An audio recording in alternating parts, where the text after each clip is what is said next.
Assalamualaikum.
Assalamualaikum warahmatullah.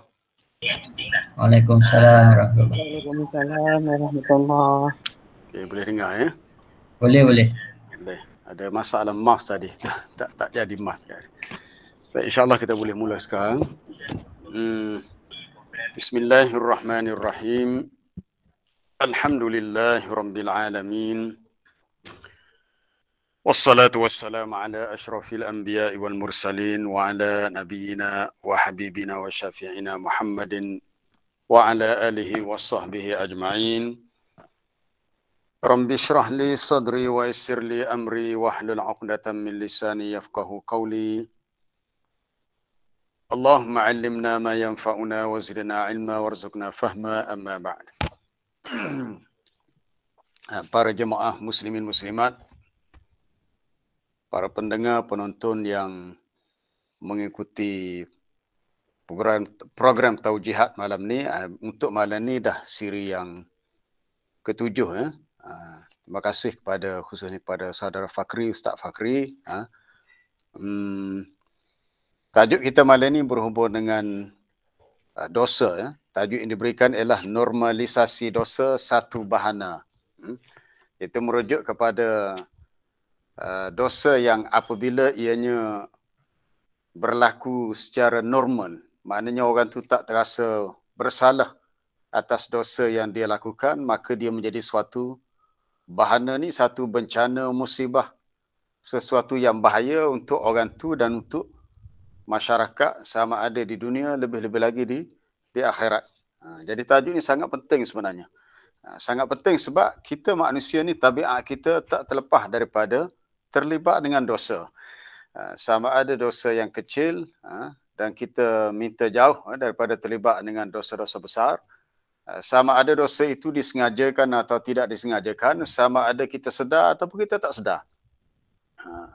Tak ada seorang pun di antara kita yang boleh mengatakan dirinya bersih, yakni tak pernah terlibat ataupun terjatuh dalam perbuatan dosa. Para jemaah, para pendengar, penonton yang dirahmati Allah, pertama kita nak lihat perkataan dosa itu dalam bahasa Arab, ia merujuk kepada suatu kesalahan. Dosa iaitu zambun ataupun ismun, atau disebut juga khati'ah, kesalahan ataupun sayyi'ah, sesuatu yang buruk, yang jahat.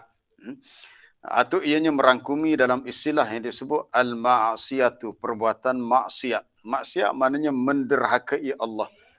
Sama ada melakukan zambun, dosa, ismun, ataupun khati'ah, kesalahan, sayyi'ah, keburukan. Baik.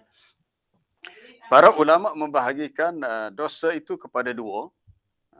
Ini pembahagian yang boleh dikatakan keseluruhannya berbuat begitulah. Pertamanya disebut dosa itu al-kabair, dosa yang besar. Yang kedua, ianya sebagai suatu sagair ataupun dosa yang kecil. Antaranya kita boleh rujuk dalam ayat surah An-Nisa. Surah An-Nisa itu awal surah, juzuk yang kelima. Itu pada ayat yang berbunyi, ayat 31 ya, ayat 31, in tajtanibu kabair ma tunhauna anhu nukaffir ankum sayyiatikum wa nudkhilkum mudkhalan karima. Jika kamu menjauhi kabair, dosa-dosa besar yang kamu ditegah melakukannya, nescaya kami hapuskan untuk kamu segala kesalahan-kesalahan lain, iaitu dosa-dosa yang kecil. Lalu kami masukkan kamu di tempat yang mulia, itu ke dalam syurga. Jadi ada perkataan kabair, dosa besar, jika dijauhi menjadi sebab terhapusnya dosa yang kecil. Kemudian yang kedua disebut juga kabair dengan maksud dosa besar dalam ayat surah An-Najmu.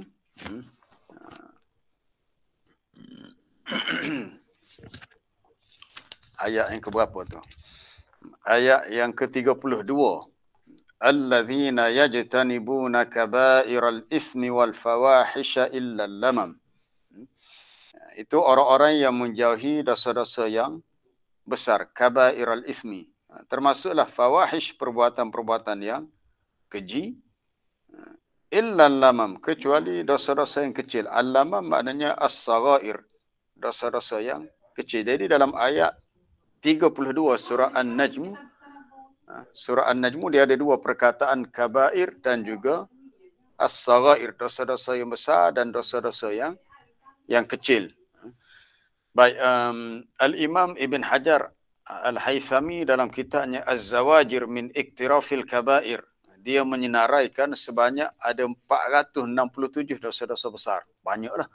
Kalau dosa kecil itu lagi banyak. Sebab dosa kecil ini perkara yang mudah berlaku dan mudah pula terhapus dengan sebab kita melakukan amal soleh, kita solat, kita berwuduk, maka dosa itu akan gugur. Adapun dosa besar dia senaraikan sebanyak 467, banyak. Manakala Al-Imam Az-Zahabi dalam kitab Al-Kabair, dia menyenaraikan sebanyak 70 dosa-dosa besar. Kemudian kita lihat dalam hadis-hadis Nabi, iaitu yang tadi dipetik daripada ayat Quran dalam surah An-Nisa, kemudian dalam surah An-Najm. Kemudian dalam hadis Nabi antaranya hadis daripada Abdullah bin Mas'ud yang diriwayatkan Imam Bukhari, bila Abdullah bin Mas'ud tanya Nabi, ayyu dzambi a'zam, apakah dosa yang paling besar ataupun dosa yang lebih besar? Pertama Nabi jawab, anta ja'ala lillahi niddan wa huwa khalaqaka, bahawa kamu menjadikan bagi Allah itu sekutu padahal dia menciptakan kamu. Kemudian Abdullah bin Mas'ud tanya lagi, summa ayyu, kemudian apakah yang berikutnya?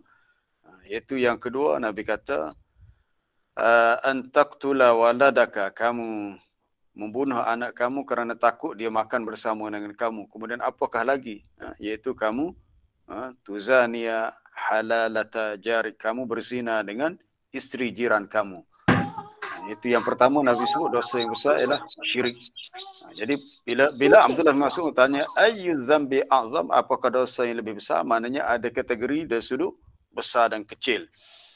Begitu juga dalam hadis yang lain daripada hadis Abi Bakrah, apabila Nabi SAW bertanya, ala unabbi'ukum bi akbaril kabair, mahukah aku ceritakan kepada kamu dengan dosa besar yang lebih besar? Dalam banyak-banyak dosa besar, inilah yang paling besar berbanding yang lain. Diulang pertanyaan itu salasan 3 kali. Barulah Nabi jawab. Nabi kata yang pertama, al-isyraku billah, syirik kepada Allah, menyekutukan Allah.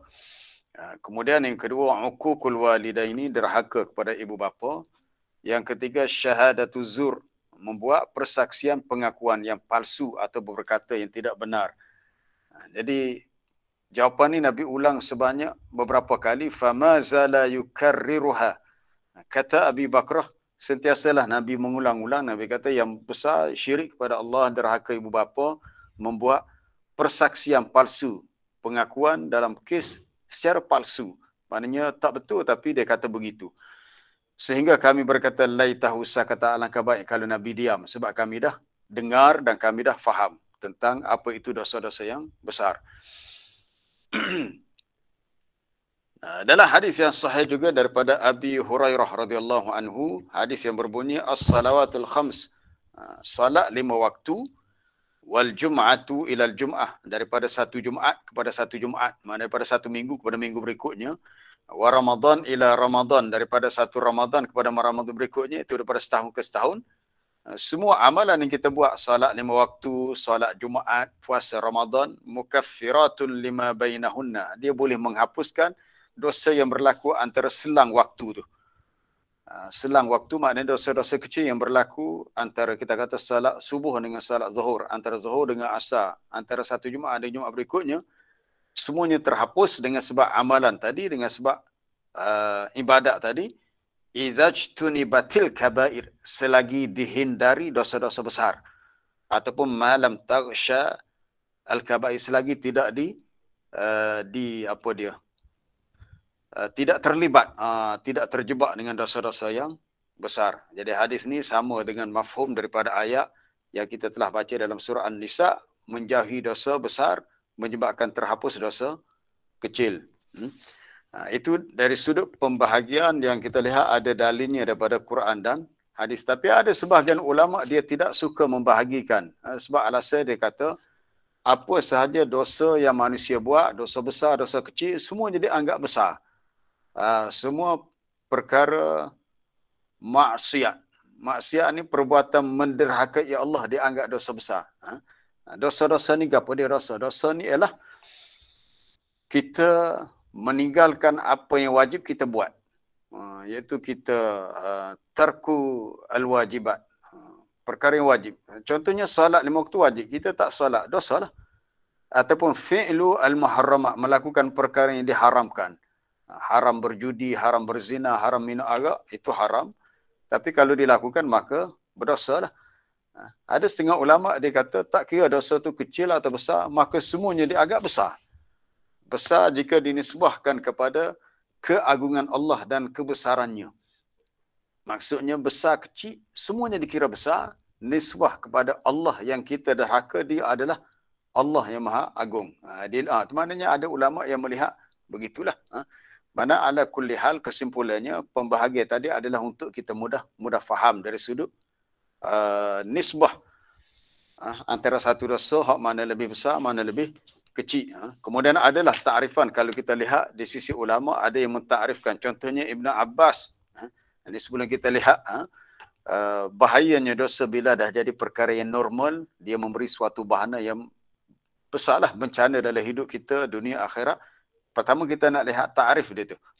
Ibn Abbas dia memberikan takrif, dia kata al-kabair, dosa besar ini adalah kullu dhanbin khatamahu Allah Ta'ala binarin aw ghadabin aw la'natin aw azabin. Kata Ibn Abbas, dosa-dosa yang besar ni setiap dosa yang Allah Ta'ala akhiri ia dengan balasan neraka di akhirat, atau seorang tu mendapat kemurkaan Allah, atau mendapat laknat, ataupun mendapat azab.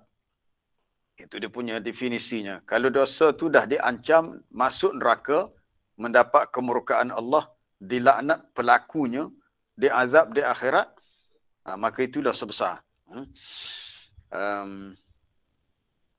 Kemudian kata Ibnu Atiyah, dosa besar itu adalah kullu ma aujaba fihi haddun aw warada fihi tawa'adun bin nar. Perkara yang wajib dijatuhkan padanya hukuman had. Hukuman had ni kita kata dalam istilah fiqh hukum hudud lah. Mencuri bila cukup syaratnya potong tangan, itu hukum had. Berzina di sebat, satu sebatan bagi yang belum kahwin, atau direjam yang dah berkahwin. Apa dia lagi? Kesalahan minum arak. Bila dah ada hukuman yang ditetapkan begitu, maka ia termasuk dosa besar. Ataupun yang telah datang ancaman buruk dengan balasan neraka, ataupun yang telah datang laknat, disebut dilaknat.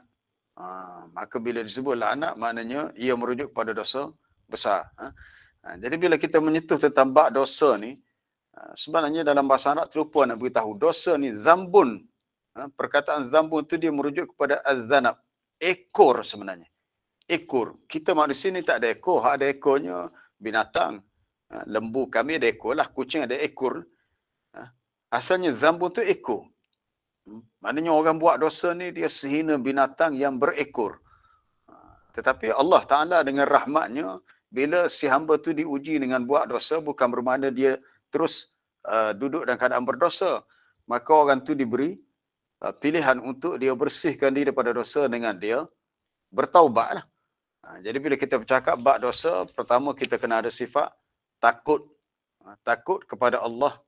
Sebab dosa ni perkara yang menjadi menjadi kawasan larangan Allah. Tapi disebabkan kita ni ada kelemahan, kadang-kadang kita terjatuh ke dalam dosa. Bila kita sebut tentang dosa, perlu ada sifat takwa untuk kontrol diri kita. Kadang-kadang kita terjebak juga, maka kita kena bangkit balik untuk kita betulkan kesalahan kita. Dan yang ketiga, bila bercakap tentang dosa, kena kaitkan dengan taubat. Takut kepada dosa, takut kepada kesan dosa, kerana Allah Ta'ala telah melarang kita melakukannya. Yang kedua, kita bertakwa kepada Allah. Dan yang ketiga adalah kita bertaubat.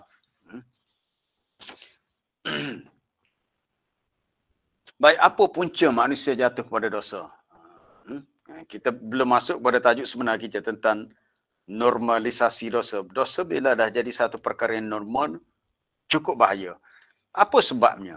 Sebab yang menyebabkan akhirnya orang tu rasa dosa ni benda biasa. Sebab yang pertama adalah dha'ful iman, lemah iman. Iman lemah sebab kita tak jaga iman kita. Sesuatu tu kita perlu jaga, lebih lagi iman kita kena jaga. Kalau kita tak jaga iman kita, mana kita tak, kalau tanaman tu kita tidak taruh baja, kita tak siram air, kita tak, orang Kelantan kata tak cara langsung, kita tak peduli kepada tanaman kita tu, maka tanaman tu menjadi tidak subur. Sama juga dengan iman kita. Kalau kita tak berusaha bersungguh-sungguh menjaga iman kita, akhirnya iman kita menjadi lemah. Bila lemah, maka mudahlah masuk dua perkara lain, Pertamanya asyahwat dan asyubhat. Asyahwat merujuk kepada keinginan buruk yang memang asal ada dalam diri kita. Syahwat ni bukan merujuk kepada keinginan seksual sahaja. Keinginan jantina itu satu hal yang lain. Asyahwat ni keinginan buruk yang apabila manusia nak, dia tak peduli dah benda tu salah ke betul. Contohnya keinginan yang rakus untuk mendapatkan harta. Kan ada disebut dalam hadis Sahih Bukhari, ya'ti 'alan nasi zamanun, akan datang kepada manusia satu zaman yang seseorang tu la yubali al-mar'u amin halalin an haram. Seseorang tu tak peduli dia dapat harta tu daripada sumber yang halal atau haram. Tapi sebab dia ada syahwat, keinginan nak mendapatkan harta, maka dia kira dapat, dia ambil je lah. Dia tak peduli dah perkara itu dosa atau pahala. Itu syahwat yang menyebabkan orang tu mungkin terjatuh dalam syubhat. Syubhat ni perkara yang tidak jelas antara halal dengan haram. Dan faktor yang ketiga, ini yang utamalah, yang ketiga yang menyebabkan mudah terjatuh dosa adalah tipu daya syaitan. Pertama, kita ulang balik, pertama lemahnya iman sebab kita tak jaga iman kita. Yang kedua kerana keinginan syahwat, keinginan jahat yang ada dalam diri manusia yang membawa kepada terjatuh dalam syubhat. Syubhat ni perkara yang tidak jelas antara hukum yang harus ataupun tidak harus, halal atau haram. Dan yang ketiga adalah kerana tipu daya syaitan. Tipu daya syaitan. Kerana manusia ni dia mudah terperangkap dengan tipu daya syaitan. Baik. Para jemaah yang dirahmati Allah. Para ulama membahagikan dosa ni kepada beberapa bahagian. Ada 4 di sini. Pertama, dosa yang berlaku dalam urusan i'tiqad. Ma'asi fil i'tiqad. Apa contohnya? Seperti kasyirki, seperti syirik. Syirik menyekutukan Allah. Nifaq, penyakit kemunafikan. Penyakit hati yang lain. Contohnya sifat takabur, ujub, itu semua dosa tu. Dosa-dosa hati, dosa-dosa dalaman. Ada sifat takabur, sifat ujub, beramal dengan tujuan untuk riak, untuk sum'ah, menunjuk-nunjuk atau mendapatkan kemasyhuran. Itu melibatkan soal yang ada dalam hati dan jiwa manusia. Baik, sebelum kita pergi lebih jauh tentang ni, kita lihat kita habiskan dulu pembahagian yang kedua ialah perkara dosa maksiat yang berlaku dalam akhlak. Akhlak contohnya seperti perbuatan zina yang melibatkan kesalahan pada anggota kelamin manusia. Kemudian perbuatan minum arak, mendedahkan aurat, perbuatan mengumpat. Itu dosa yang dikaitkan dengan akhlak. Dengan akhlak, mengumpat, apa dia tadi, mendedahkan aurat, maknanya berpakaian tidak memenuhi kehendak syariat, perbuatan minum arak, berjudi, berzina dan sebagainya. Kemudian yang ketiga, perbuatan maksiat yang ada kaitan dengan urusan ibadat. Dah disebut di awal tadi, seperti meninggalkan solat. Solat itu ibadat yang wajib ditunaikan. Tiba-tiba seorang tu tak solat. Bila dia tak solat, bermakna dia telah dikira bermaksiat kepada Allah. Itu menderhakai Allah dengan meninggalkan solat. Ataupun at-tawahunu biha, tahawun maknanya dia meremehkannya ataupun mengambil ringan. Mengambil ringan dengan solat, maknanya ada waktu dia solatlah, bila dia malas dia tidak solat, ataupun dia sengaja melewatkan solat di akhir waktu, ataupun orang yang mana'iz zakati, yang menghalang daripada menunaikan zakat. Maksud menghalang, dia tak mahu keluarkan zakat harta benda dia. Mana dia telah dikira bermaksiat kepada Allah kerana meninggalkan kewajipan itu. Kita baru selesai musim haji. Jemaah haji yang berada di Mekah dah selesai kemarin hari tasyrik, hari 13. Maknanya dah habislah hajinya. Bagi orang yang mampu dan dia tak mahu pergi, bahkan tak terletah di hati dia untuk menunaikan haji. Lainlah kita dalam musim COVID ni, sebab kita tak ada apa dia peluang lah. Itulah ialah, tapi di luar musim itulah, kalau beberapa tahun lepas sebelum dunia dilanda dengan COVID-19, kalau seseorang tu ada kemampuan tapi tak ada niat dia untuk menunaikan haji, dia dah cukup syarat dia tak pergi. Ada hadis menyebut bahawa kalau dia mati, matinya seperti Yahudi dan Nasrani. Dari sudut dia berdosa kerana sengaja meninggalkan kewajipan haji padahal dia sudah mampu dan sudah cukup syarat-syarat. Melainkan dia ada sebab-sebab lain yang tidak mencukupi faktor istita'ah, kemampuan tadi. Kemudian yang keempat, maksiat atau dosa yang berlaku pada isu muamalat pun banyak juga. Seperti perbuatan makan harta riba. Makan harta riba ni kita tahulah. Biasanya berlaku dalam soal al-qurud, soal pinjam-meminjam. Rashwah ataupun ar-rishwah. Ini berlaku dalam kes muamalah. Syahadatul zur, menjadi saksi yang palsu. Dalam kes yang melibatkan muamalat. Ataupun perbuatan seperti kita kata, mencuri pun termasuk juga. Perbuatan mencuri, menipu yang melibatkan soal harta benda. Ini pun dosa yang ada kaitan dengan muamalah ni pun banyak juga. Orang yang diamanahkan untuk menjaga harta anak yatim. Kemudian dia memakan harta anak yatim dengan cara yang batil, salah, maka dia telah terlibat dengan dosa. Jadi semua kategori dosa tadi, dosa dalam i'tiqad, dosa berkaitan dengan akhlak, dosa berkenaan dengan urusan ibadat, dosa berkenaan dengan muamalah. Orang mukmin jika mereka terjebak dengan dosa, mereka sangat takut. Ini bukan bermakna orang mukmin langsung tak terlibat dengan dosa. Tapi disebabkan mereka masih ada iman, iman itu menyebabkan mereka bangkit balik, sedar, ya Allah, aku dah bersalah. Lalu mereka itu bertaubat kepada Allah dengan sungguh-sungguh. Mudah-mudahan Allah Ta'ala menerima taubat hamba-Nya yang telah bertaubat. Dalam Sahih Bukhari, hadis yang diriwayatkan oleh Abdullah bin Mas'ud, Nabi SAW bersabda, innal mu'min yara dhunubahu ka'annahu qa'idun tahta jabalin yakhafu an yaqa'a alaihi. Sesungguhnya orang mukmin itu, Nabi kata, dia melihat dosa-dosanya,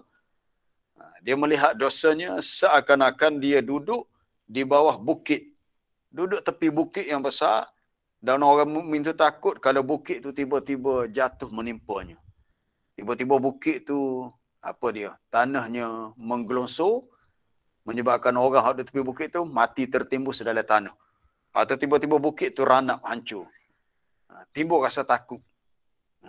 Adapun wa innal fajir, orang yang jahat ni, orang yang dah biasa buat dosa, dia tak takut dengan dosa dia. Yara dhunubahu, dia melihat dosa-dosanya seumpama kadzubabin, seperti seekor lalat. Ini yang kita nak bicara tajuk sebenarnya kita tentang normalisasi dosa. Bila dosa tu dah jadi perkara yang normal, perkara biasa, kita bimbang, kita dah dihinggapi penyakit nifak, penyakit kemunafikan. Seperti orang munafik yang bila dia buat dosa, dia nampak dosa tu macam seekor lalat. Marra ala anfi, lalat tu melalui depan hidung dia. Lalu qala bihi hakadha, lalu dia berbuat begini. Maksud berbuat begini tu sekadar menepis ataupun menolak lalat tadi dengan tangannya. Bila lalat hinggap di hidung, dia pun tepis. Ataupun kalau mungkin tempat kita ni banyak nyamuk mai hinggap, kita pun tampar nyamuk itulah. Jadi seolah-olah begitu, mana bukannya satu perkara yang besar. Ini bahaya. Lalu orang tu rasa tak ada apa pun. Ini bahaya bila dah terbiasa dengan dosa dan tak ada rasa bersalah, maka seseorang tu dah larut. Larut? Larut tu macam dia tu dah sebati dah dengan betul. Kita kata macam contoh garam. Garam bila larut dalam air, kita tak nampak ada garam tu. Yang kita boleh tahu ada garam dalam air bila air tu kita minum terasa masin. Ataupun air yang kita masukkan gula. Dalam gelas ada air, kita kacau dengan gula. Akhirnya gula tu dah larut dalam air. Tak nampak ada gula. Tapi kita boleh tahu dalam air tu ada gula sebab air tu rasa manis. Begitulah orang yang dah larut dengan dosa, dia tak terasa apa dah dosa tu. Baik.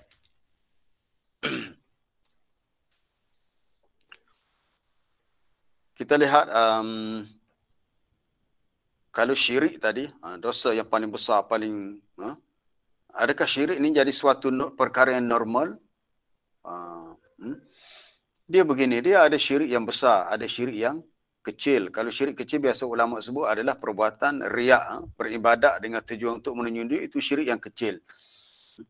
Ataupun seseorang itu tidak sedar dia menyekutukan Allah.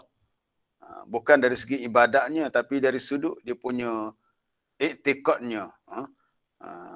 Tanpa dia sedar. Dia kata, disebabkan orang ni lah kita dapat makan ini. Sebenarnya orang tu hanya sebagai pihak yang menyalurkan bantuan sumbangan semua, bukannya orang tu yang bagi rezeki, Allah Ta'ala bagi rezeki.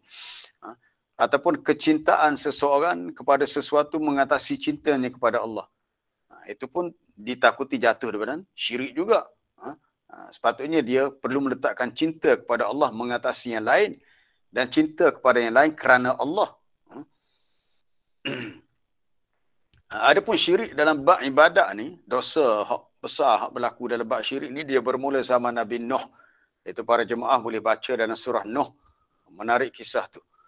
Puncanya kerana mereka terlalu wulu ni berlebih-lebihan. Disebabkan terlalu berlebih-lebihan dalam hubbus salihin, mencintai orang yang soleh. Itu boleh baca dalam surah Nuh kisahnya. Kemudian akhirnya mereka buat gambar, akhirnya buat patung dengan tujuan untuk menjadikan gambar-gambar dan patung itu sebagai wasilah untuk mereka lebih mendekatkan diri kepada Allah. Akhirnya benda tu dah jadi sesuatu yang normal, biasa dah.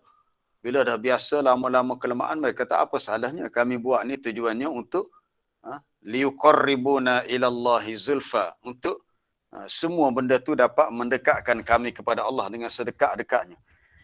Jadi apabila perkara yang salah tu dah dianggap tidak salah, dah jadi normal, maka susahlah untuk diperbetulkan. Jadi susah. Nak betul salah tu jadi payah. Allah Ta'ala utuskan Nabi Nuh. Dan Nabi Nuh berdakwah untuk tempoh yang sangat lama lah. Quran sebut selama alfasanatin illa khamsina aman. 1000 melainkan 50. Maknanya 950 tahun. Kerana dosa syirik di zaman Nabi Nuh dah jadi suatu perkara yang normal. Dosa itu dah jadi sesuatu yang normalisasi. Dah biasa dah. Jadi kesannya adalah sukar untuk diperbetulkan. Bahkan ahli sejarah menyebut yang ikut dakwah Nabi Nuh alaihi salam tak ramai. Sekitar 70 ataupun 100 orang, tak ramai. Dan apa yang berlaku di akhir kisah dakwah Nabi Nuh, itu Allah Ta'ala mendatangkan satu banjir yang besar. Mimma khati'atihim, disebabkan kesalahan-kesalahan mereka, iaitu mensyirikkan Allah dalam ibadat. Ughriqu, kami tenggelamkan mereka dalam banjir. Itu dia punya bahana dia. Disebabkan mereka ni dah terbiasa dengan dosa syirik, dia punya kesan buruk, bahananya apa dia? Ughriqu, mereka ditenggelamkan. Lalu fa'udkhilu naran, mereka dimasukkan dalam api. Dalam tafsir yang ni, ulama tafsir kata api ni bukan api neraka lagi. Api neraka tu di akhirat nanti. Api ni menunjukkan adanya azab kubur, azab di alam barzakh bagi orang yang mati sebegini, mati kerana bermaksiat kepada Allah. Maksiat yang dilakukan oleh kaum Nabi Nuh ialah mensyirikkan Allah dalam ibadat. Akhirnya syirik yang merupakan dosa besar tu dah jadi perkara yang normal, perkara yang biasa.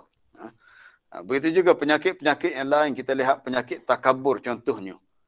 Disebabkan terlalu lama berkuasa, akhirnya Raja Fir'aun di zaman Nabi Musa sangat masyhur. Sebab dalam Quran bila Allah Ta'ala sebut cerita itu berulang kali, maka ia adalah suatu kisah yang perlu diberikan aulawiyat, keutamaan. Mana-mana jemaah yang biasa dengar istilah fiqh al-aulawiyat, memahami keutamaan. Al-Syeikh Dr. Yusuf Qaradawi dia ada satu buku dia tulis tentang fiqhul aulawiyat, memahami keutamaan. Dalam agama apa yang utama. Kata dia, kalau kita baca Quran, kita nak faham apa yang utama, yang kurang utama, kita lihat. Kalau ayat tu hanya cerita sekali, itu bukan keutamaan. Tapi kalau ayat Quran tu cerita berulang-ulang kali perkara sama, ia adalah termasuk aulawiyat. Aulawiyat. Kita lihat setengah kisah dakwah Nabi dan Rasul, hanya disebut semitas lalu je.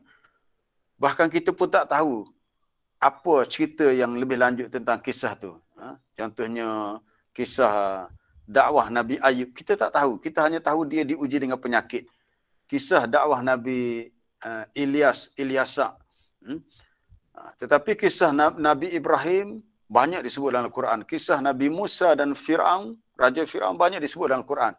Maksud dari sudut aulawiyat, keutamaan itu yang lebih diberi keutamaan. Apa yang utama untuk kita lihat dalam cerita itu iaitu sifat takabur yang ada pada Fir'aun telah menjadi suatu dosa yang normal bagi dia. Biasa. Sebab dia sebagai orang yang berkuasa, dia sebagai ketua kerajaan, dia rasa tidak mungkin ada orang lain yang boleh menandingi dia. Jadi sifat ego dia tu dia rasa bukan suatu kesalahan. Padahal sebenarnya ada satu dosa yang sangat besar. Kemudian kita lihat dosa dari segi akhlak. Seperti perbuatan zina, minum arak. Ini ada kaitan dengan sunnatullah di akhir zaman. Ada dalam hadis-hadis yang menyebut tentang peristiwa akhir zaman apabila dunia semakin hampir dengan kiamat. Antaranya hak Nabi sebut. Apa dia? Intisyaruz zina, berleluasanya perbuatan zina, kemudian diangkat ilmu, wa yadhhar al-jahlu, zahirnya kejahilan, wa apa dia? Yushrabul khamar, diminum arak. Banyaklah. Maknanya banyak perbuatan-perbuatan dosa maksiat ni berlaku secara terbuka ataupun secara berleluasa. Sehingga benda tu dah jadi suatu yang normal, yang biasa, dan kesannya adalah beratlah, bukan kepada orang tu sahaja, bahkan kepada masyarakat seluruhnya.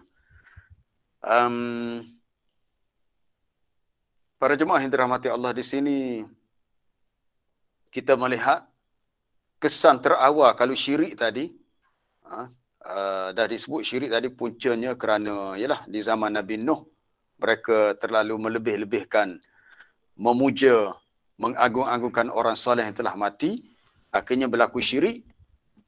Kesannya adalah ada dalam hadis yang diriwayatkan oleh Al-Imam Tirmizi daripada Ibn Abbas radhiyallahu anhuma, Nabi beritahu, nazala al-hajarul aswad minal jannah wa huwa ashaddu bayadan minal laban. Turunnya Hajarul Aswad. Hajarul Aswad ni kita tahulah, di Mekah tu, di Kaabah tu, salah satu penjurunya ada batu hitam yang disebut Al-Hajarul Aswad. Kita disunatkan untuk qiblatuhu, untuk mengucupnya kalau kita berpeluang lah bagi orang yang ke sana untuk haji dan umrah. Nabi kata asalnya Hajarul Aswad tu daripada syurga. Adalah hadis riwayat Ibn Abbas. Hadis ni kata Al-Imam Tirmizi, hadithun hasanun sahih, hadis yang hasan lagi sahih. Dan asalnya ia tu lebih putih daripada susu. Dalam riwayat lain disebut lebih putih minas salji, daripada salji. Salji ni apa dia? Cebisan kecil air yang turun daripada langit. Di Malaysia ni tak adalah salji. Di negara yang 4 musim ada salji. Ada riwayat lain sebut Hajar Aswad ni lebih putih daripada salji. Riwayat Tirmizi sebut lebih putih pada susu. Akhirnya fasawwadathu khataya bani Adam. Akhir menjadi hitamlah ia dengan sebab kesalahan-kesalahan, dosa-dosa anak Adam. Apa dosa itu? Disebut dalam riwayat lain iaitu dosa yang dilakukan oleh ahlu syirki, oleh orang-orang yang melakukan syirik kepada Allah. Jadi bila mereka terlibat dengan syirik, tak terasa syirik itu dosa, bahkan menjadi suatu perkara yang normal, biasa. Kesannya adalah dia punya bahananya, kesan buruknya, Hajarul Aswad yang asalnya Al-Hajarul Abyad, batu putih, akhirnya bertukar menjadi Al-Hajarul Aswad, batu hitam. Jadi hitam itu adalah kesan daripada dosa syirik yang dilakukan oleh manusia. Baik, para jemaah, para pendengar yang dirahmati Allah. Ada satu soalan yang pernah ditanya kepada Syekh Abdul Aziz bin Abdullah bin Bas ni berkenaan dengan dosa lah. Sebab ada ayat Quran sebut kalau orang tu buat dosa, melakukan dosa membunuh ataupun dosa makan harta riba, ayat tu sebut orang tu akan masuk neraka dan kekal. Dipetik ayat 93 surah An-Nisa, wa may yaqtul mu'minan muta'ammidan, sesiapa yang membunuh seorang mukmin kita kata mungkin bagi orang biasa ni dosa membunuh ni bukanlah satu kebiasaan, tapi bagi orang yang jenis kita kata penjenayah tegar, pembunuh bersiri, yang sangat licik, mungkin perbuatan bunuh manusia tu dia jadi sesuatu yang normal bagi dia. Sesuatu yang normal bunuh. Maka balasan bagi mereka adalah neraka jahanam, mereka kekal dalamnya. Kemudian dalam ayat berkenaan dengan dosa riba pula, Allah Ta'ala berfirman, "Faman ja'ahu mau'izatun min rabbih fantaha falahu ma salaf." Sesiapa yang sudah sampai kepadanya nasihat daripada Tuhannya tentang dosa riba inilah, maka dia pun berhenti. Maka yang lepas-lepas, harta riba yang lepas-lepas tu tak dikira sebab dia dah berhenti, dia dah bertaubat, kesalahan yang lalu tu tak diambil kira.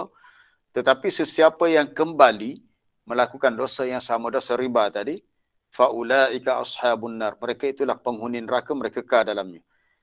Jadi ayat ni menunjukkan bahawasanya si pembunuh kekal dalam neraka jika dia tidak bertaubat.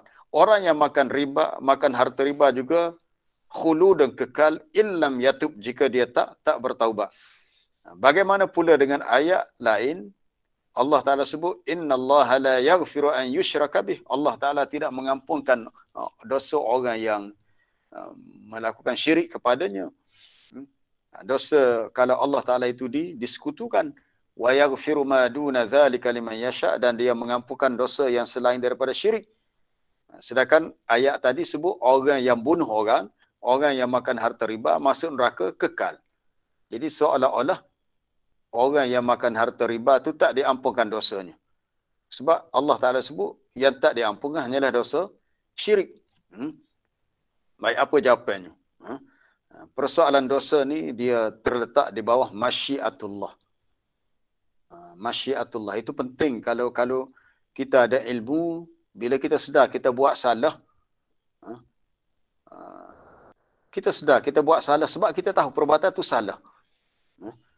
Dia sama ada orang terbuat salah, sedar, dia tak sedar, dia tahu, dia tak tahu, dia dikira jahil. Sebab jahil, bila seseorang terbuat dosa, dia dikira jahil dengan akibat daripada dosa, walaupun dia tahu perbuatan itu dosa. Innamat taubatu 'ala Allahi lilladzina ya'maluna su'a bijahalah. Bahwasanya taubat itu diterima bagi orang yang melakukan keburukan, kejahatan dalam keadaan jahil. Jahalah, jahil ini bukan makna dia tak tahu perbuatan dosa, dia tak tahu akibat yang dia akan tanggung di akhirat, hasil daripada dosa yang dilakukan. Jadi bila seseorang itu berdosa, kedudukannya terletak di bawah masyiatullah, kehendak Allah. Kecuali kalau dia tidak sempat bertaubat daripada dosa syirik. Itu tak ada peluang diampunkan. Tapi kalau dia sempat bertaubat semasa dia masih hidup, insya-Allah dosa syirik pun diampunkan. Itu boleh lihat dalam tafsir ayat tu, ayat 48 surah. Dalam surah An-Nisa ada 2 tempat ayat tu ya. Ada 2 tempat. Innallaha la yaghfiru an yushraka bihi wa yaghfiru ma duna dzalika liman yasha wa man yusyrik billahi faqad dhalla dhalalan ba'ida. Satu lagi, wa man yusyrik billahi faqad iftara isman 'azima. Yang tak diampunkan dosa syirik jika dia mati dalam keadaan dia tidak sempat bertaubat daripadanya. Adapun dosa-dosa yang lain, maka ia terletak di bawah masyiatullah, kehendak Allah. Itu insya'a yaghfiru lahu wa insya'a yu'adzibuhu. Jika Allah Ta'ala kehendaki, dia boleh memberikan ampunan kepada orang yang buat dosa itu. Jika dia kehendaki, dia boleh azab orang itu. Sama ada, ialah azab tu maknanya dimasukkan ke neraka dengan kadar dosa dia lah. Na'udzubillah min zalik. Kita minta berlindung dengan Allah. Maka di sisi ahli sunnah wal jamaah, termasuk sahabat-sahabat Nabi dan generasi tabi'in yang selepasnya, mereka itu sepakat mengatakan semua al-ma'asi, perbuatan dosa maksiat selain daripada syirik, jika seseorang yang buat dosa itu mati dalam keadaan tidak bertaubat. Okey, dalam keadaan dia tidak bertaubat, adakah terus dia ke neraka? Tidak. Dia berada di bawah masyiatillah. Masyiah maknanya kehendak Allah. Walaupun dia ada buat dosa, dia tidak bertaubat, nasib dia terletak di bawah kehendak Allah. Itu insya'a ghafara lahum wa afa wa in syaa'a adkhalahum an-nar wa 'adzabahum fiha. Jika Allah Taala kehendaki, dia boleh beri keampunan. Itu bergantung kepada rahmat Allah kepada si hamba yang berdosa itulah. Jika Allah Taala kehendaki, dia boleh masukkan orang itu dalam neraka dan diazab dia ala qadari jaraimihim, mengikut kadar kesalahan dia buat. Adapun ayat tu sebut khalidun, kekal tadi. Kekal ni dia ada dua istilah, ada kekal yang muabbad, ada kekal yang bersifat muakkad. Kekal yang selama-lamanya mana tak akan keluar sampai bila-bila daripada neraka. Kekal yang kedua, kekal tetapi bersifat sementara. Cuma disebut kekal di sini dari segi bahasa Arab ialah merujuk kepada tulu al-iqamah, tempoh keberadaannya sangat lama, panjang. Maksud kekal tu bukan mana kekal tak keluar lama.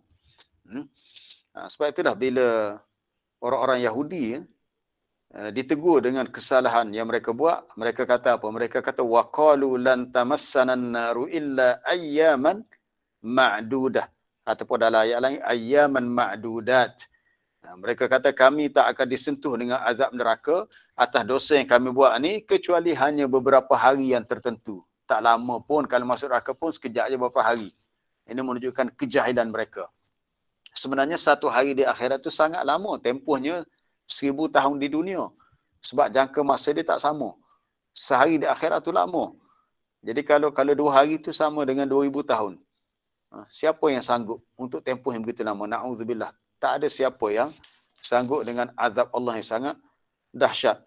Dan sebab tu yang penting, kita hendaklah sentiasa memohon ampun kepada Allah, beristighfar. Kalau seseorang tu buat dosa, dia sedar atas kesalahan, dia kena berhenti, dia kena bertaubat dan dia kena penuhi syarat-syarat taubat. Baik. Al-qatil, pembunuh tadi, dia telah membuat dosa dengan perbuatan bunuh tadi, tapi bukan bermakna dia menjadi kafir. Idza kana lam yastahil al-qatla, selagi mana dia tidak menganggap halal perbuatan bunuh. Dia tahu bunuh itu salah dan dia berdosa atas perbuatan bunuh, tapi dia masih dikira muslim. Amma idza istahalla al-qatla wa ra'a anna dima'al muslimin halalun, hadza kufrun wa riddah 'anil Islam. Tapi kalau dia membunuh dan dia menganggap, dia yakin yang perbuatan bunuh itu halal, dia bunuh kerana menganggap halal dan dia merasakan darah umat Islam ni halal, maka ini dianggap kufur. Kufur ni makna satu dosa yang besar, membawa kepada kekafiran, dan dianggap dia telah riddah, murtad, keluar daripada Islam kerana dia telah menghalalkan perkara yang haram. Begitu juga seorang yang melakukan perbuatan zina, dia berdosa atas perbuatan zina dia, tapi bukan bermakna dia menjadi kafir. Tetapi kalau dia menganggap perbuatan zina itu halal, maka dia dikira kafir kerana menghalalkan perkara yang haram dari sudut i'tiqadnya. Ini ahli sunnah wal jamaah dalam bab dosa ni berbeza dengan khawarij dan mu'tazilah. Kalau kita baca perbincangan para ulama tentang isu ni, adapun golongan khawarij menganggap apa sahaja dosa yang dibuat, maka orang tu dianggap kafir dan dia kekal dalam neraka. Ini satu pandangan yang sangat ekstrim lah, golongan khawarij. Kemudian golongan Mu'tazilah pula mengatakan orang yang melakukan murtakibul kabirah, melakukan dosa besar ni katanya berada pada satu manzilah bainal manzilataini, berada pada satu kedudukan daripada kedua kedudukan, tidak ke syurga, tidak ke neraka. Ahli sunnah wal jamaah mengatakan orang yang buat dosa itu berada di bawah masyiatullah. Masyiatullah itu kehendak Allah. Jika Allah Ta'ala kehendaki, dia diampunkan si hamba tu. Si hamba tu diampunkan olehnya. Kalau Allah Ta'ala kehendaki, si hamba tu diazab. Tapi tengok keadaan lah. Allah Ta'ala itu maha adil.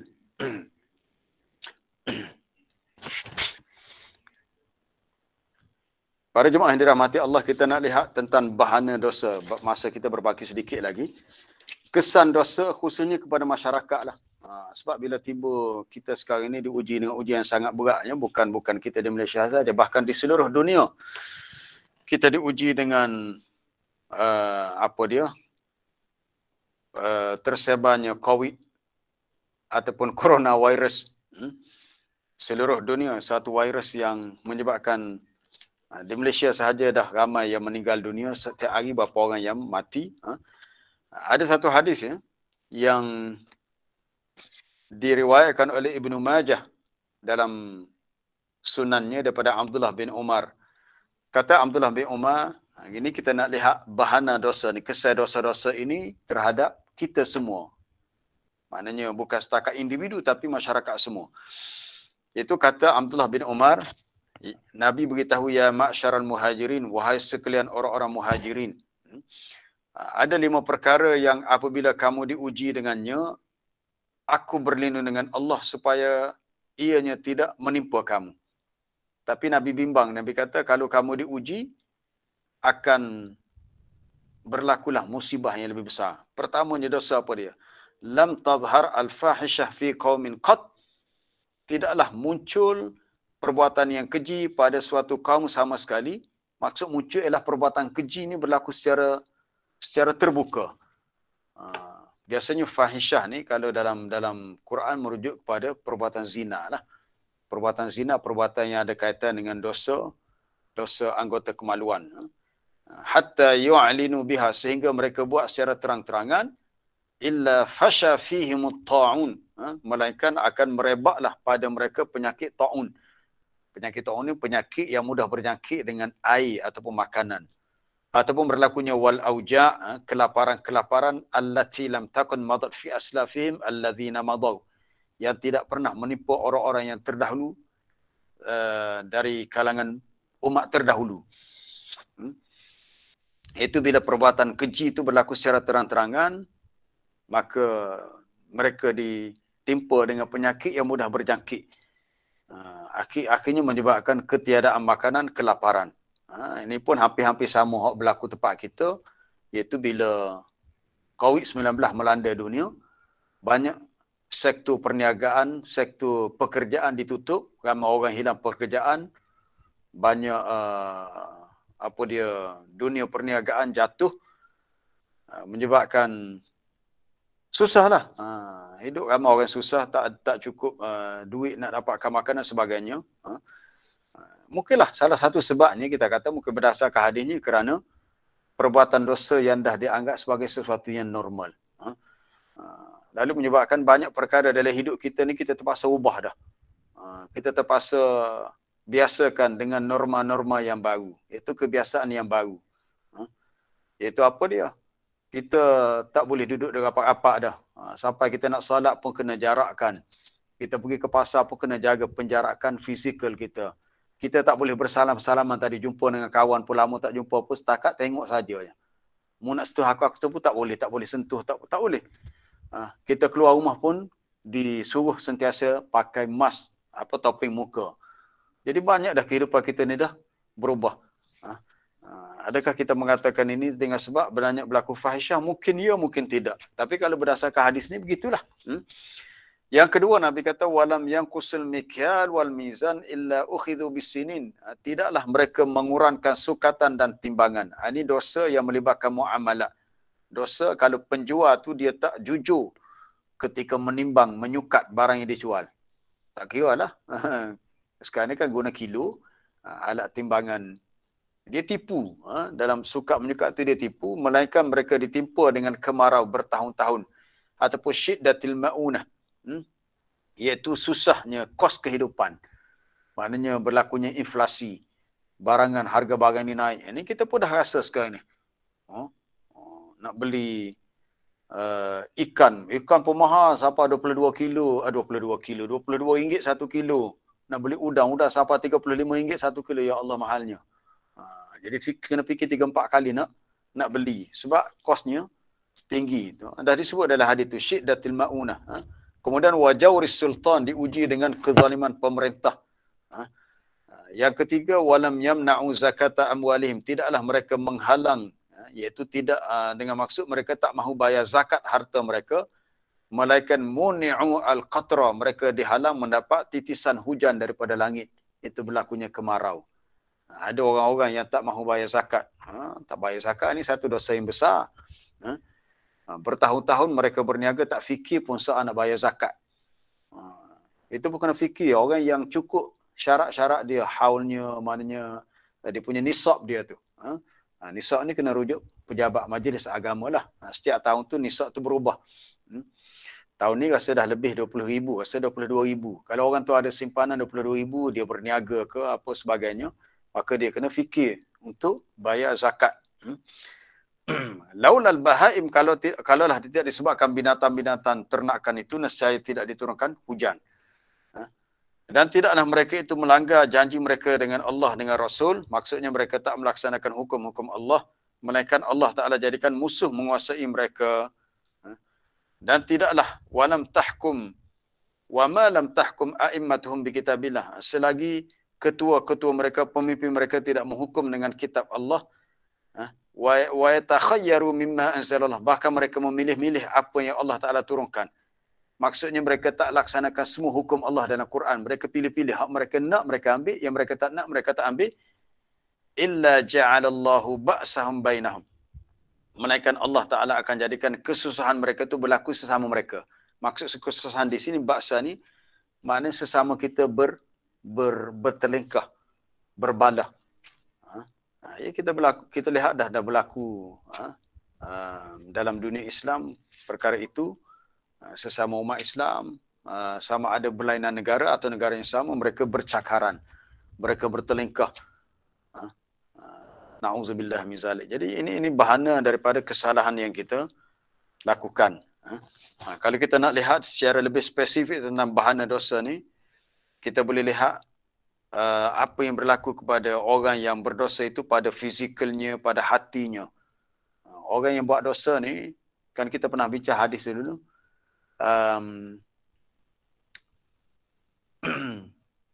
Uridat al-fitan, akan dibentankan fitnah-fitnah, ujian hidup di akhir zaman ni seperti apa Nabi kata, kal hasiri, seperti tikai yang kita anyam.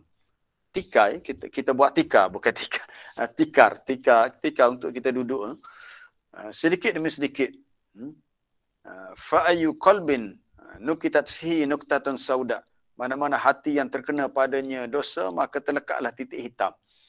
Mana-mana hati yang terlibat dengan dosa, hitam. Tetapi apabila dia berusaha untuk bersihkan, maka hati itu kembali menjadi bersih dan putih lah.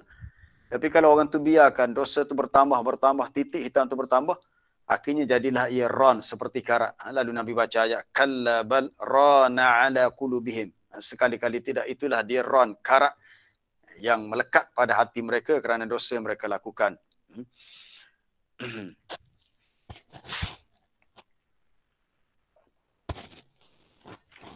Banyak lagi lah kalau kesan yang kita lihat di akhirat nanti, yang lebih menakutkan lagi lah.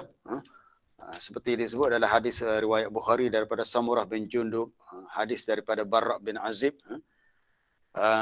Pernah ya Nabi melihat dalam mimpinya, Nabi dibawa oleh malaikat Jibril, dia melihat seorang lelaki yang hancur kepalanya dengan sebab dihempak batu, yasluhu ra'sahu bil hajar. Kemudian kembali pulih semula. Lalu Nabi tanya, ni apa pasal orang ni dihukum begini? Jibril jawab, inilah orang yang ya'khudhul Quran wa yarfuduhu. Dia mengambil Quran kemudian dia menolaknya. Maknanya dah sampai kepadanya Quran tapi dia tak mahu melaksanakan perintah-perintah Allah dalam Quran. Maksudnya dia meninggalkan ajaran Allah dalam Quran. Dan yang kedua, wayanamu anis salatil maktubah, dia tidur daripada menunaikan salat 5 waktu. Maksudnya dia tak salat, hanya dia fikir nak tidur je. Biasanya tidur ni waktu salat subuh lah. Banyak orang tak salat subuh sebab tidur. Bangun-bangun pagi terus pergi keluar kerja. Jadi itu satu musibah yang besar. Dan saya melihat kita kalau dalam bab muamalah ni, selain daripada riba, makan harta anak yatim, iaitu ikhtilat baina ar-rijal wan nisa, hurriyatul ikhtilat, pergaulan bebas lelaki perempuan sampai tak ada rasa malu.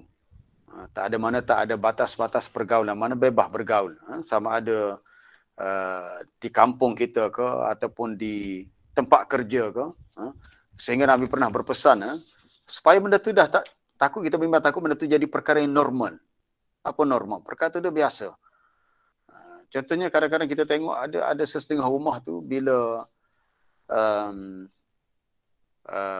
adik ipar dengan abang ipar. Adik ipar perempuan, abang ipar dengan adik ipar yang perempuan ni tak ada rasa malu. Kadang-kadang adik ipar yang perempuan ni dah besar dah akil balik dah.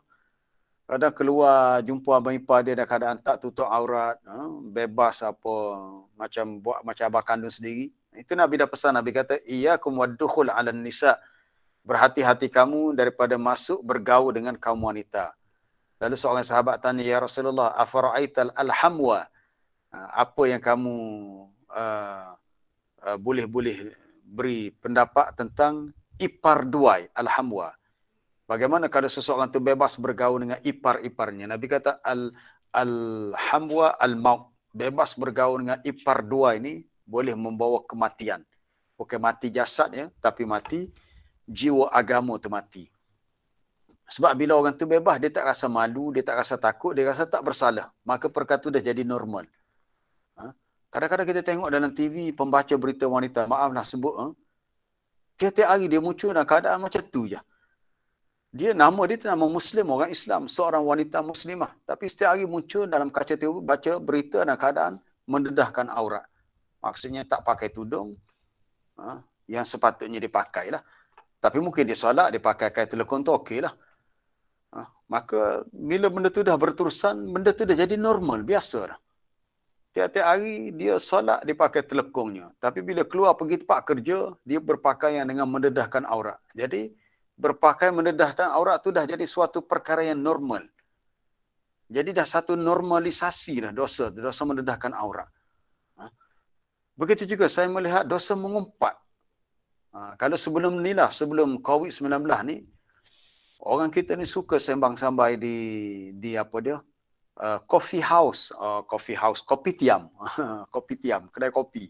Di Kota Baru ni pun banyak juga kopi tiam. Tapi musim COVID ni kedai kosong lah. Sebab tak boleh makan dalam kedai. Bahkan di kedai kopi di warung-warung pun ramai. Orang muda cara dia, orang tua cara dia, sembang-sembang. Kadang-kadang kita tak sedar membawa kepada kita mengumpat. Kita menceritakan tentang sifulan-sifulan orang tua orang ni. Ini isu-isu yang berlaku. Kita pun kadang-kadang kita tak perlu nak ulas lebih-lebih kalau kita tak tahu cerita yang sebenar. Kita serahkan kepada Allah Ta'ala untuk apa perkara ini nak berlaku supaya dia berakhir dengan baik. Jangan kita menaruh sangkaan buruk. Nanti timbul dosa pula, dosa kita su'udzan. Menaruh sangkaan buruk sebab kita tak tahu cerita yang sebenar. Ataupun dosa ribah, mengumpat. Mengumpat ni dosa yang besar sebenarnya. Kalau tidak Allah Ta'ala tak sebut, ayuhibbu ahadukum an ya'kula lahma akhihi maitan. Adakah seseorang di antara kamu suka kalau dia makan daging saudaranya yang sudah menjadi mayat? Orang tu dah jadi mayat, kita pergi hiri kaki dia, tangan dia, kita masak, kita nak sebut pun rasa jijik. Kalau ayam yang dah mati, yang dibangkai pun kita tak makan sebab kita tahu makan bangkai itu haram, jijik. Apatah lagi kalau daging manusia. Tapi itulah perumpamaan bagi orang yang melakukan dosa mengumpat. Tapi senang-senang je kita mengumpat orang lain, menyebut keburukan dia, tanpa kita rasa bersalah sebab benda tu dah jadi normal. Dah normalisasi dah dosa mengumpat. Kadang-kadang kita mengumpat orang itu dalam Facebook, boleh jadi dalam Allah Akbar, boleh jadi dalam mesej yang kita hantar tanpa kita sedar. Jadi kalau kita nak bagi nasihat tentang kesalahan si fulan, jangan sebut nama dia tu. Jangan sebut nama tu. Sebab tu Nabi sendiri bila nasihat, Nabi kata, ma balu aqwamun, ma balu fulanun. Apa pasal orang-orang tu si fulan? Nabi tak sebut nama sebab kita nak tutup aib orang tu. Orang yang berdosa, insya-Allah kalau dia sedar, dia akan bertaubat dan dia akan baiki kesalahan dia. Dan tak perlu untuk kita umpat dia atas kesalahan yang dia lakukan. Cuma kalau kita nak bincang bab kesal dosa kalau di akhirat tu banyaklah. Tak cukup masa sebab tajuk ni tajuk yang besar sebenarnya. Tajuk yang sangat luas. Cuma di sini kita kena sedar balik bahawa apa-apa dosa itu sebenarnya bahaya. Dosa ni bahaya sebenarnya. Maka bila kita sedar kita ni seorang pendosa, bolehkah kita guna kalimah pendosa? Biasa bahasa Melayu ni kalau isim fa'il ni ada pe, memandu, pemandu, baca, pembaca. pendosa mana orang yang biasa buat dosa. Sama ada dosa yang sama, dosa yang lain, maka kita kena muhasabah diri kita untuk kita bertaubat kepada Allah atas kesalahan kita. Itu pentingnya taubat. Selagi kita masih hidup, semoga Allah Ta'ala terima taubat kita. Kita baca dalam surah Al-Furqan, Allah Ta'ala sebut antara dosa yang besar ialah syirik, bunuh, zina. وَالَّذِينَ لَا يَدْعُونَ مَعَ اللَّهِ إِلَهًا آخَرَ وَلَا يَقْتُلُونَ النَّفْسَ الَّتِي حَرَّمَ اللَّهُ إِلَّا بِالْحَقِّ وَلَا يَزْنُونَ وَمَنْ يَفْعَلْ ذَلِكَ يَلْقَ أَثَامًا. Orang-orang yang disebut sebagai ibadur rahman, orang yang tidak menyeru ataupun tidak beribadat bersama dengan Allah akan Tuhan yang lain. Maksudnya mereka tidak mensyirikkan Allah, mereka tidak membunuh jiwa yang diharamkan untuk dibunuh, mereka tidak bunuh manusia, dan mereka tidak melakukan perbuatan zina. Sesiapa yang berbuat dosa-dosa itu, maka dia akan temui balasan bagi dosa dia. Illa man taba wa amana wa amila amalan salihah, kecuali sesiapa yang bertaubat. Ini besarnya peranan taubat. Sesiapa yang bertaubat, dia beriman dan dia beramal dengan amalan yang soleh, fa ulaika yubaddilullahu sayyiatihim hasanat. Mereka itulah orang-orang yang Allah Subhanahu wa taala akan tukar ganti kesalahan mereka tadi dengan kebaikan. Dengan sebab taubat mereka tadi, mereka diberi pahala kerana mereka telah bertaubat. Jadi pentingnya taubat, dan Allah Ta'ala akan terima taubat hambanya selagi si hamba tu belum sampai nyawa ke halkum. Ini sama-sama untuk kita muhasabah diri kita, kerana kita tahu kita adalah hamba Allah yang lemah. Bahkan Nabi telah sebut sebagai penutup lah. Nabi telah sebut bahawasanya kita manusia ni telah ditulis oleh Allah akan terlibat dengan dosa secara takdir umumnya. Kutiba ala ibni Adam hadzuhu minaz zina. Telah ditulis kepada anak Adam ada bahagian daripada perbuatan dosanya. Tapi dosa ni Nabi sebut dengan zina. Zina merujuk pada dosa. Adraka dzalik la mahalah. Dia pasti akan terkena dengan dosa tu, tak dapat tidak. Sebab manusia ada kelemahan. Antaranya yang Nabi sebut adalah fazina al-ain, zina mata adalah an-nazar, melihat yang haram. Zina ni dosa lah. Zina al-lisan ialah al-mantik, bertutur, bercakap. Termasuklah mengumpat tadi lah. Mengumpat, mencaci cela. Wan nafsu tamanna, jiwa jahat manusia itu bercita-cita nak buat dosa tu dan berkeinginan. Wal farju yusaddiqu dzalika kullahu wa yukadzibuhu. Manakala anggota kemaluan pula membenarkannya atau mendustakannya. Sama ada dia nak buat dosa zina yang lebih berat, iaitu dosa zina kemaluan. Jadi hadis ini sebenarnya para ulama kata bukannya bermakna menjadi satu peluang untuk kita berhujah. Kita kata dah Allah Ta'ala tentukan kita buat dosa, nak buat macam mana? Tak. Ini adalah suatu ujian. Yang bila kita diuji, kita diberi pilih sama ada kita nak buat dosa atau tak nak buat. Tapi bila kita dah terjebak ke dalam dosa, kita masih diberi pilih sama ada kita nak bertaubat atau kita tak nak bertaubat. Kalau kita memilih untuk bertaubat, kita boleh memilih sama ada kita nak segera bertaubat atau kita nak menangguhkan taubat. Maka yang lebih baiknya adalah yang pertama, kita tak buat dosa. Jika kita terjebak dengan dosa, kita segera untuk bertaubat sebelum kita mati. Wallahu alam. Jadi saya rasa cukuplah untuk perbincangan kita tajuk malam ni tentang normalisasi dosa. Apabila manusia dah menganggap dosa itu satu perkara yang normal, yang biasa, maka dia menjadi satu bencana yang bahaya bagi orang tu, bagi masyarakat dia, lebih-lebih lagi untuk akhirat dia nantilah. Kalau ada soalan 1-2, kita dah 10.40 dah. Assalamualaikum warahmatullahi Ustaz. Ya, salam. Ya, silakan. Saya ada 2 soalan lah sikit untuk malam ni. Satu tadi Ustaz sebut kaitan dengan TV apa semua kan. Kalau nak kira sekarang ni bukan TV saja, kita ada FB, ada YouTube, ada IG, TikTok, lagi banyak daripada dulu kan. Jadi kadang-kadang benda ni bila kita tengok, terutama FB lah, kadang-kadang kita tak boleh nak lagi daripada maksudnya dosa mata lah kan. Dosa mata kita tengok FB ada video macam-macam kan. Untuk tutup aurat apa semua. Jadi apakah cara terbaik sebenarnya lah kita untuk nak ataupun ada kalau TV ada setengah kawan tu TV pun tak ada rumah. So apa sebab nak tinggal tu kan. Tu baguslah. FB pun FB kadang boleh kata hampir semua orang ada lah. Jadi benda ni kadang kita tak dapat lagi. Adakah itu dikira sebagai apa? Umum balwa. Saya tak ingat nama. Umum balwa ke nama. Satu. Ma ta'ammu bihil balwa. Okey, satu. Yang adakah itu dikira normalisasi dosa dah, jadi dah biasa dah, seolah-olah dah biasa kan.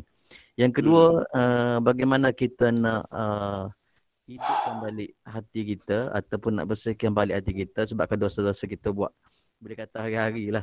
Dosa tak kira kecil atau besar kita tak perasan atau perasan. Nak bersihkan hati kita. Ni nak cuci baliklah hati kita hari-hari buat dosa ni. Beberapa tip lah ataupun amalan yang patut kita buat, Ustaz. Okey, Ustaz. Terima kasih. Jadi, baik, soalan daripada Saudara Fikri tentang media sosial sekarang ni, tentang khususnya tentang FB lah, ataupun yang seumpamanya. Adakah kita nak letakkan ia dalam kategori ma ta'ammu bihil balwa, itu dalam istilah usulnya perkara yang sudah merebak dengan berleluasa, mana perkara itu dah diterima ramai. Kalau kita nak lihat dari sudut, kalau TV itu sebenarnya bergantung kepada cara penggunaan. TV itu tak salah. Dalam TV itu macam-macam ada. Cuma kita sebagai pengguna, sebab remote control tu ada di tangan kita. Kita nak pilih channel pula dah. Program yang macam mana, channel yang mana, tu atas kita lah. Kalau benda tu ada manfaat, silakan. Kalau tak ada manfaat, tak payahlah. Sebab kita nak kurangkan risiko kita terjatuh ke dalam dosa, melihat sesuatu yang tak perlu ataupun membuang masa dalam perkara yang dianggap kurang bermanfaat.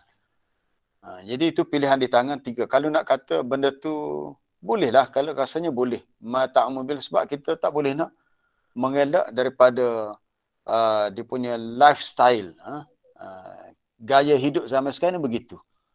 Gaya hidup. Sebab kita, kalau kita kata macam FB, Instagram, apa WhatsApp ni, benda tu ada dalam telefon. Dan boleh kata hampir setiap orang di antara kita ada smartphone. Kita tak pakai dah telefon duduk setakat untuk bercakap dengan mesej biasa ni.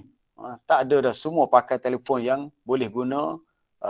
Ada data, ada internet dan sebagainya. Jadi sebenarnya bergantung pada kita. Jadi kalau kita boleh kawal, itu yang paling baik. Tapi masalahnya kadang-kadang kita gagal untuk mengawal ni. Kita akui itu kelemahan kita. Sebab kita tahu dalam diri kita ada kejahatan diri kita. Yang Nabi sebut, apa dia Nabi kata dalam doa tu, Alhamdulillah innal hamdalillah nahmaduhu wa nasta'inuhu wa nastaghfiruh, sampailah wa na'udzu billahi min syururi anfusina. Wa na'udzubillah, kami berlindung dengan Allah daripada kejahatan diri kami. Mana dalam diri kita ni ada kejahatan. Kita tak perlu nak mengaku kata kita baiklah. Siap di antara kita ada sifat jahat. Kalau jahat tu kita tidak buat pada orang lain pun, kita berlaku jahat pada diri sendiri. Itu dengan sebab kita buat perkara yang Allah Ta'ala tidak sukai. Sebab ikut nafsu. Jadi itu bergantung pada diri masing-masing lah. Sejauh mana kita mampu untuk mujahadah. Yang kedua tentang macam mana kita nak hidupkan hati kita. Hidupkan hati dengan membanyakkan amalan-amalan soleh yang mendekatkan diri kepada Allah. Khususnya amalan-amalan fardu. Jadi perlu pada mujahadah lah. Mujahadah ni payah. Sebagaimana kata seorang tokoh tabi'in Muhammad bin Al-Munkadir. Ada seorang tokoh yang terkenal. Dia ni seorang perawi hadis bagi Imam Bukhari. Kalau baca hadis Imam Bukhari, kita akan jumpa di antara perawinya daripada Muhammad bin Al-Munkadir. Bagi data cerita, dia kata dia bermujahadah selama 40 tahun. Dia kata susahnya untuk mukabadatun nafsi muzu arba'ina sana. Aku telah berjuang sungguh-sungguh untuk bentuk diri aku ni 40 tahun. Payahnya. Barulah aku rasa aku berjaya. Maknanya bukan satu perkara yang mudah. Kita pun tak tahu. Adakah kita benar-benar berjaya untuk mujahadah diri kita, untuk lawan kejahatan hawa nafsu kita ni. Benda tu payah. Kita memohon kepada Allah supaya kita diberi kekuatan, supaya kelemahan kita diampunkan, supaya aib kita ditutup, supaya kita dirahmati Allah. Itu yang kita harap. Dan kita terus berusaha dan semoga Allah Ta'ala merahmati kita. Baik, ada soalan bertulis. Banyak soalan bertulis ni. Kena ringkaskan. Bagaimana dosa kita dengan manusia? Dosa kita dengan manusia, kalau dosa itu melibatkan hak manusia, kita kena pulangkan hak dia. Kalau kita pernah mengata dia, mengumpat dia, ialah kalau kita lihat kita boleh jumpa dia untuk minta maaf, sebab ini kita minta maaf lah. Kalau kita rasa kesan buruk akan berlaku jika kita berterus terang, maka kita mendoakan keampunan untuk dia sebagai ganti dosa yang kita buat pada dia. Kita beristighfar bagi pihak dia. Kita kata, ya Allah, ampunilah dia. Semoga dengan engkau mengampunkan dia, engkau juga mengampunkan dosa yang aku buat pada dia. Tapi kalau dosa itu melibatkan hak temannya kita ambil duit dia, kita pinjam harta dia, kita kena kembalikan. Ataupun sesuatu kezaliman yang kita buat pada dia, kita kena minta halal sebelum kita mati. Katakanlah yang pembuat tu dah mati, orang tu dianiaya tak dimaafkan, adakah keampunan Allah jika dia bertaubat, mampu menyelamatkan dia daripada kekal dan neraka selama-lamanya? Itu pun sama juga, selain daripada dosa syirik, itu terletak di bawah masyiatullah, kehendak Allah. Jika dia bertaubat dengan taubat sungguh-sungguh, maka diharap dengan rahmat Allah, seseorang tu sama ada yang pertama dia bebas daripada neraka dengan rahmat Allah, ataupun dia tidak kekal dalam neraka. Apakah hukum orang yang mendoakan perkara yang tidak baik pada orang yang menyakiti dia atau keluarganya? Sedangkan kita diajar tidak mendoakan musibah supaya kita banyak bersabar. Hukumnya adalah tidak digalakkan. La yustahabbu, tak digalakkan. Sebab bila orang-orang kafir menyakiti Nabi, Allah Ta'ala tidak suruh Nabi mendoakan keburukan untuk dia. Bahkan Allah Ta'ala suruh Nabi sabar. Wasbir ala ma yakulun. Sabarlah terhadap apa yang mereka perkatakan.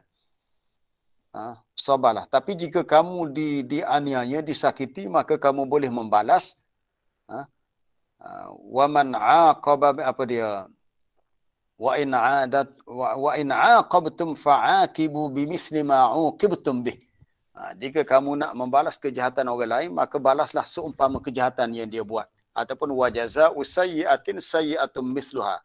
Balasan bagi satu kejahatan yang orang buat adalah kejahatan yang seumpama dengannya. Tapi tak perlulah siapa kita nak mendoakan keburukan untuk dia dengan sebab dia menyakiti kita, sebab ini hanya melibatkan soal peribadi. Nabi SAW kata Aisyah radhiyallahu, Nabi ni kalau orang buat jahat pada dia, Nabi sabar. Cuma Nabi tak bersabar bila orang melakukan kejahatan terhadap agama. Tapi untuk dia Nabi masih boleh bersabar. Walaupun sebenarnya terhadap Nabi pun salah juga. Itu satu kesalahan yang besar. Tapi Nabi lebih memilih untuk bersabar. Jadi segi hukumnya tak digalakkan untuk kita mendoakan keburukan. Sebab kita mengharapkan orang yang berbuat jahat tu dia boleh berubah jadi baik. Berdosakah kita jika suka ikuti perkembangan sukan, mengajar bahasa kerana mengharapkan upah? Itulah kita bimbang. Benda ni menyebabkan kita tak sedar. Kita bimbanglah benda ni menyebabkan kita kalau ikut perkembangan sukan tu jangan lebih-lebih lah. Sebab sukan ni termasuk hiburan. Perkara hiburan ni termasuk urusan dunia yang Allah Ta'ala sebut. Benda tu benda yang disebab wamal hayatud dunya illa la'ibun walahun. Dunia ni adalah untuk la'ibun, untuk main-main, untuk berhibur. Termasuklah game, sport, permainan sukan tu. Cuma jangan over, jangan lebih-lebih. Kalau kita mengajar bahasa mengharapkan upah, itu tidak salah sebenarnya. Upah tu sebab kita mengajar Quran sendiri pun memang ada hadis mengatakan berhak untuk mendapatkan. Cuma kita tak boleh meminta lah, tu ialah. Bila Auf bin Malik kata, aku pernah menjampi seorang ketua kampung yang terkena sengatan, dijampi dengan baca surah Fatihah. Maka diberi upah kambing. Nabi kata boleh ambil. Nabi sebut inna haqqa ma akhadhtum alaihi ajran kitab Allah. Perkara yang lebih berhak kamu ambil upah dengannya adalah kitab Allah. Sebenarnya hadis itu dalam bab ar-ruqyah, dalam bab jampi dengan ayat Quran. Tapi para ulama istidlal mengambil dalil dengan hadis yang sama. Kalau seseorang guru Quran mengajar Quran, tidak salah untuk dia mengambil upah. Cuma jangan dia letakkan harga tak telah. Cuma sesiapa nak bagi tu dia anggap sebagai suatu ganjaran untuk dia lah, sebagai hadiah untuk dia. Sibuk nak tahu pihak mana yang benar antara seorang ustaz popular dan penyanyi rap. Kita kata benda tu tak perlulah. Tak perlu, bukan tak ada kena-mengena dengan kita. Itu urusan dia. Bahkan Nabi sebut dalam hadis, min husni islamil mar'i tarkuhu ma la ya'nihi. Siapa yang belajar hadis 40 Nawawi tu, di antara bagusnya Islam seseorang tu dia meninggalkan perkara yang tak ada kena-mengena dengan dia. Yang dia orang tu susah payah pergi ke Palestin bagi bantuan kemanusiaan, kemudian timbul isu ke mana duit itu dibelanjakan, betul kata tidak. Itu bukan urusan kita. Itu urusan mereka, biar mereka selesaikan. Kita tak perlu nak campur tangan. Cuma kita doakan benda tu boleh berakhir dengan baik. Bukan berakhir dengan buruk, berakhir dengan baik. Min husni islamil mar'i, di antara eloknya Islam seseorang itu tarkuhu ma la ya'nihi, dia meninggalkan perkara yang tak ada kena-mengena dengan dia. Kalau kita salat, kita bertanya soalan agama di hadapan orang ramai, tiba-tiba timbul rasa nak menunjuk, kita istighfar lah. Kita beristighfar. Kita memohon supaya Allah Ta'ala jadikan kita bertanya itu sebab benar-benar nak belajar, bukan soal kita nak menunjuk-nunjuk, yang kita ni suka bertanya. Memang bertanya bagus. Kalau perkara itu menyebabkan kita boleh tahu perkara yang kita tak tahu. Bagaimana kita nak selesai perkara itu dikira dosa? Pertamanya, dosa itu dah disebut dalam Quran, perbuatan ni dosa, dosa begini-begini, dalam hadis pun dah disebut. Cuma dari segi kaedah fitrahnya, bila An-Nawas bin Sam'an ataupun satu hadis lain daripada Wabisah bin Ma'bad pun ada dalam hadis Pak Ulama Nawawi. Bila sahabat ni datang jumpa Nabi, dia pun tanya, dia kata, Nabi tanya, "Jita tas'al 'anil bir?" Hari ni kamu nak tanya tentang apa itu kebaikan? Sahabat ni belum tanya lagi soalan. Sahabat tu sama ada Nawas bin Sam'an atau Wabisah bin Ma'bad. Nabi dah tanya. "Jita, kamu datang ni, kamu nak tanya tentang apa itu albir, berbuat kebaikan?" Nabi pun jawab, "Albirru ma itma'annat ilaihin nafs." Kita berbuat baik ni perkara yang jiwa kita rasa tenang. Kita buat, kita rasa suka.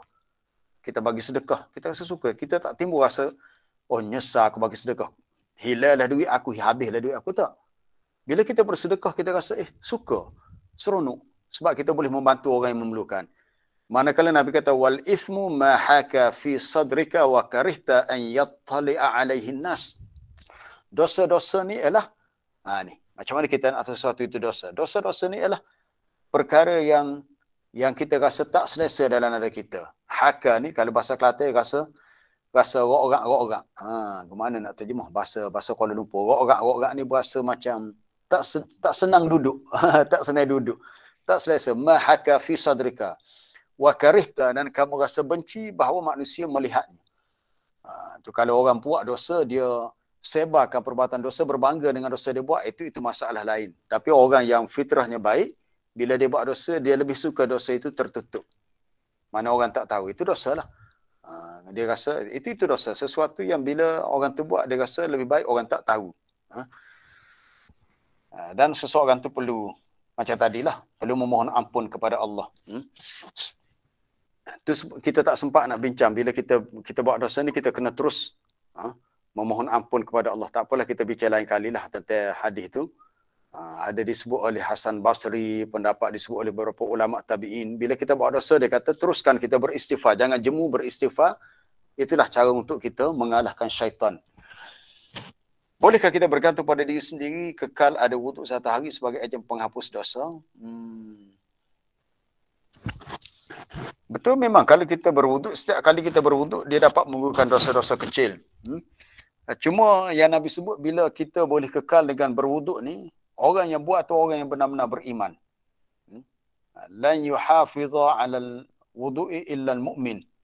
Wala ya'kul ta'amaka illa taqiyun. Itu hadis yang lain. Yang pertama tu, tidaklah orang yang sentiasa menjaga wuduk kecuali dia seorang yang mukmin. Dalam hadis yang lain sebut tentang bersahabat, la tusahib illa mu'minan. Jangan kamu bersahabat kecuali orang mukmin, dan janganlah yang makan makanan kamu kecuali orang yang bertakwa. Jadi kalau kita boleh sentiasa menjaga wuduk kita, maka itu yang lebih baiklah. Kalau kita mampulah. Tapi bukan bermakna setiap kali terbatal wuduk kita wajib berwuduk. Itu wajib itu tidaklah, tapi cuma sangat dianjurkan, digalakkan untuk kita sentiasa dalam keadaan bersih daripada hadas kecil. Soalan dalam YouTube, kalau kita hutang dengan bank, macam mana Ustaz? Kalau hutang dengan bank, kita kena bayarlah. Kita tak boleh sengaja melengah-lengahkan pembayaran hutang. Ini bahaya. Kalau kita nak berhutang dengan mana-mana pihak, dengan institusi keuangan, pastikan kita boleh bayar secara berjadual. Maksudnya kalau kita bekerja makan gaji, setiap akhir bulan kita terima gaji, pastikan kita boleh bayar hutang kita secara berjadual, secara tetap. Kalau kita tak yakin kita boleh bayar secara begitu, jangan berhutang. Itu lebih selamat. Sebab bila kita berhutang dengan sesiapa, bermakna kita punya zimmah, diri kita tergantung padanya. Yang bahayanya kalau kita mati dalam keadaan kita tidak sempat bayar hutang, itu lagi bahaya. Sebaiknya kita kena pesan kepada waris-waris kita sebelum, yalah bagi orang yang ada hutang lah. Dia kena tulis wasiat. Saya ni ada hutang sekian-sekian. Kalau saya mati, tolong selesaikan hutang-hutang ni. Masalahnya kalau si mati ni tak pernah beritahu dia berhutang, macam mana nak diselesaikan hutang dia? Tahu-tahu hari ni bila dapat harta pusaka peninggalan si mati, mereka terus membahagikan ikut hukum faraid. Bagi terlupa nak selesaikan hutang si mati. Sedangkan itu yang utama. Jadi mana orang yang berhutang ni, dia kena pesan kepada waris dia, dia ada berhutang sekian-sekian, kalau dia mati maka selesaikan hutang itu. Sama ada hutang dengan bank atau hutang dengan mana-mana pihak. Jadi rasa cukuplah, kita dah lewat dah ni, dah hampir pukul 11 dah. Terima kasih kepada semua yang bersama malam ni. Memang tajuk bab dosa ni sangat luas. Itu pun masih banyak lagi poin-poin yang tak sempat untuk kita sebut semuanya. Jadi Ustaz Fakhri ada apa-apa pesanan nak sebut? Pihak penganjur daripada admin ada? Tak ada Ustaz, tak ada. InsyaAllah ada. 2 minggu lagi kita akan ada kelas lagi. Ya, 2 minggu lagi insyaAllah kita sambung balik dengan mungkin dengan tajuk yang lain lah untuk taujihat yang berikutnya. Subhanakallah bihamdika asyhadu an la ilaha illa anta astaghfiruka wa atubu ilaik. Wa sallallahu wasallama ala nabiyyina Muhammad wa ala alihi washabbihi ajma'in. Walhamdulillahi rabbil alamin. Assalamualaikum warahmatullahi Waalaikumsalam.